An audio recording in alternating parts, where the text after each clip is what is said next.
Following the first two successful seasons of Clone Wars, or Clone Wars Volume 1 as it's now known, Cartoon Network made a third season, or Volume 2. At the time this came out, hype was in the air for Revenge of the Sith, which as a child I think was the first time I was truly awaiting a film sequel. Just excited to finally have George Lucas's epic saga finally rounded out, and being a fan of the first part of this series, I was naturally very excited for this part of the show. Unlike the first two parts of the show, which take place early in the Clone Wars, Gennady Tartakovsky moved the series to late in the Clone Wars, with this season taking place alongside the James Luceno novel Labyrinth of Evil, both of which show the final days of the Clone Wars leading directly into Revenge of the Sith, ending on a cliffhanger of Palpatine being captured. Of course, we will come back around to this, so hang tight. The episode lengths were expanded from 3 to 5 minutes to 12 to 15 minutes to make the stories a bit longer and lending to the season being a bit more tight than the first couple. While the show would keep up the same general design, Anakin was redesigned into his Jedi Knight look from the Padawan look of the first season, and the clone troopers now bore their Generation 2 armor sets as seen in Revenge of the Sith, rather than the Generation 1 armors of the first season of the show. It's worth noting there are minor canon deviations between Labyrinth of Evil and this show, and that the show isn't a straight adaptation of that, rather a light adaptation with some focus changes when compared to the novel, which is much longer and more wordy. I've read Labyrinth of Evil and made an outline script, so we'll talk a bit more about that way down the line, but for now let's look at Clone Wars Season 3, or Volume 2 as it's now collected. The story begins in 22 BBY and sees General Grievous becoming more of a threat following his Jedi massacre of the last season.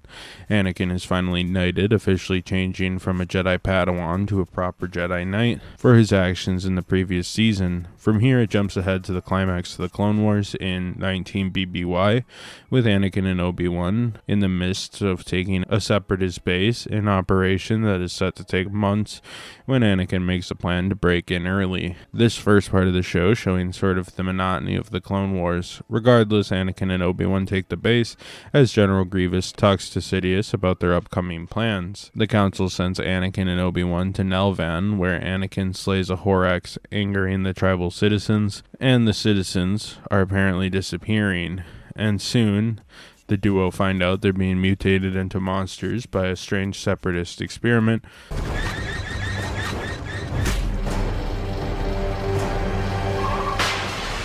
with the pair eventually liberating the monsters. Though across the galaxy, Yoda and the Jedi find themselves under attack by the separatist fleet on Coruscant. Shaak Ti leading a group of Jedi, Roran Korob and Fawal Maduma, to save the Chancellor from his penthouse in 500 Republica. The Chancellor is of course not worried about it, and that is when General Grievous arrives. See, it was nothing. Chancellor!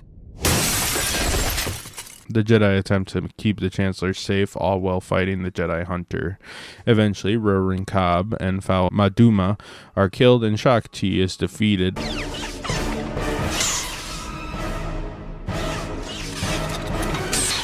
But Mace confronts Grievous, who has his armor smashed into his lungs, though he escapes with the Chancellor. This is when Anakin and Obi-Wan, who just wrapped up on Nelvan, are called to assist in saving the Chancellor, leading to the events of Revenge of the Sith.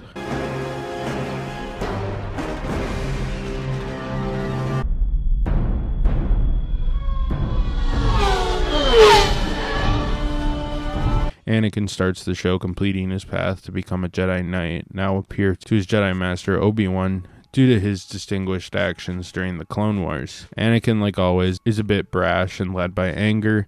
He and Obi-Wan's subplot sees him on Nelvan slaying the Horrocks and angering the natives. Though much how he is prophesized to save the Jedi and bring balance to the Force, Anakin is prophesized by the Nelvinians to bring down the strange experiments the Techno-Union are doing on their people. He does, but the show also shows his anger, seeing Anakin flirting with the dark side, something that expands on how he was seduced into joining Palpatine in Revenge of the Sith. Obi-Wan is just kind of around Anakin, hoping his younger, former apprentice would be a little less brash and use the Force a little more responsibly. You know, your standard Obi-Wan stuff. Where did you get that stuff anyway? From the enemy camp. What? You were there? What were you doing? Reconnaissance. Yoda is starting to see loose visions of the future when the Battle of Coruscant begins, and proves the Clone Wars was about to get much worse, though he didn't fully see the coming events that would see the fall of both the Separatists and the Republic, and see the galaxy fall under Palpatine's rule as the Emperor. Mace is wrapped up in the Battle of Coruscant, fighting a full-scale war on the front. He eventually falls in with Shaak Ti's rescue party, but by then they're already too late, and Grievous has Palpatine in his grasps. Shaak Ti takes a squad of Jedi to protect Palpatine, leading to her defeat by the hands of General Grievous, showing just how powerful the Jedi Hunter truly is.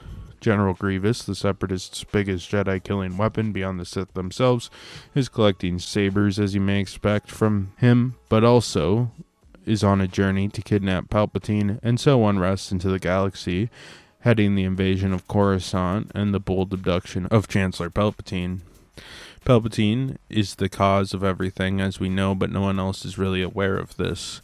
He ordered his own capture at the hands of Grievous, and even delayed his false escape, claiming there was no danger to put some Jedi saviors at the mercy of General Grievous. Perhaps because he's an asshole, or perhaps to test Grievous, or perhaps to add urgency and realism to his capture. Regardless, the show ends on his capture and transferred to Grievous's flagship, which puts Anakin and Obi-Wan's rescue in place for the upcoming Revenge of the Sith film, which I gotta stop for a second, because I don't think I said this in my Revenge of the Sith review, but Anakin and Obi-Wan just crashed Grievous's ship onto Coruscant after the battle, and everyone's just kind of hanging out. Like, why isn't there widespread panic, rescue efforts, and so on after the full-scale Battle of Coruscant? They kind of just land, and the ground battle looks as if it's ended months ago. Another happy landing.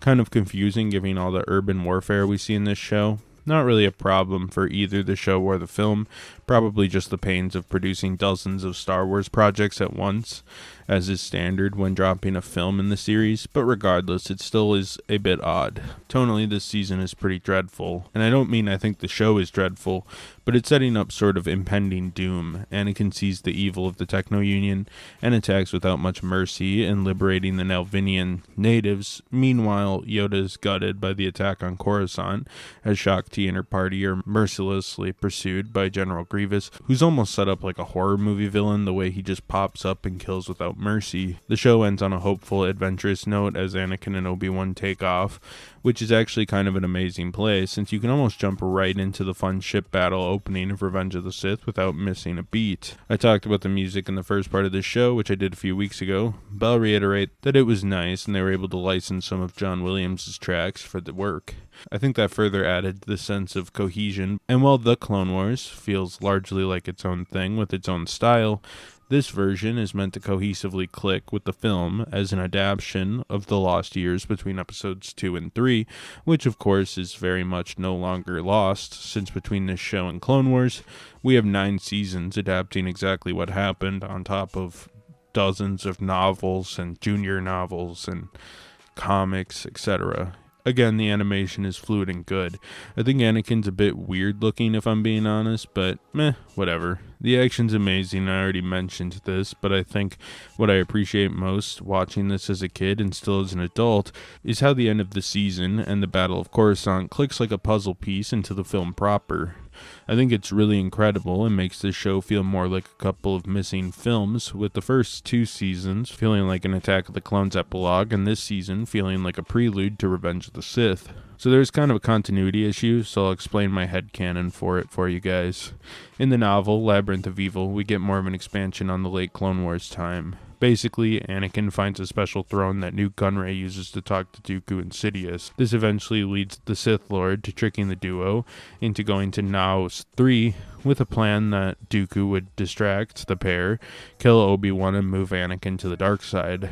Plans went wrong, naturally, so this confrontation instead happened on Grievous's flagship, as we see in the film. But the duo find their comms with Coruscant are blocked and eventually head back to the planet where they find the Battle of Coruscant, leading them chasing after Grievous and Palpatine in the opening scene of Revenge of the Sith. This show, on the other hand, has them leave Nelvin straight into the Battle of Coruscant.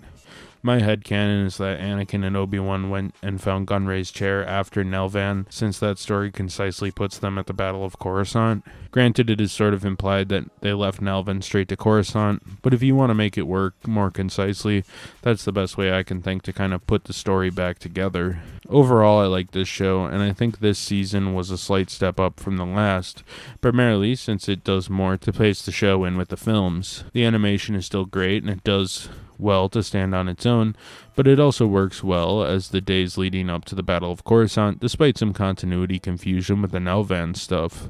General Grievous is threatening, and it transitions right into the movie so well. I think this was, for a time, required viewing. Now, with it being considered one of the few Legends shows, and Season 7 of Clone Wars filling in this time, though more during Revenge of the Sith than before Revenge of the Sith, I find it slightly less necessary to watch, but honestly, besides some retcons keeping it from modern continuity, Season 7 of Clone Wars doesn't affect the plot that much, and I think if you really wanted to, you could slot this in before Revenge of the Sith, viewing just fine. Following this, the show would end. Revenge of the Sith would become what Star Wars was pushing, so its use to maintain interest in the brand would cease to be. Gennady Tarkovsky would come back to this concept a bit, flirting with the idea of doing a similar show for the Marvel Universe around the start of the MCU when he was working on Iron Man 2 as a storyboard artist, but that never caught traction, with the creator going mostly into films, supervising animation and a few features, before making his return to television, animation with Symbiotic Titan in 2010, and eventually working on those Hotel Transylvania films, though never returning to the Star Wars franchise. On Star Wars' end, following Revenge of the Sith, Cartoon Network wanted a new show, so they created The Clone Wars, with George Lucas and Dave Filoni, starting with a film and having 7 seasons, most of which is considered both canon and Legends, being one of the few things in the franchise besides the movies themselves to live in both primary Star Wars timelines. I already reviewed the film, so check that out in my Star Wars playlist, but I'll eventually get around to looking at the show proper.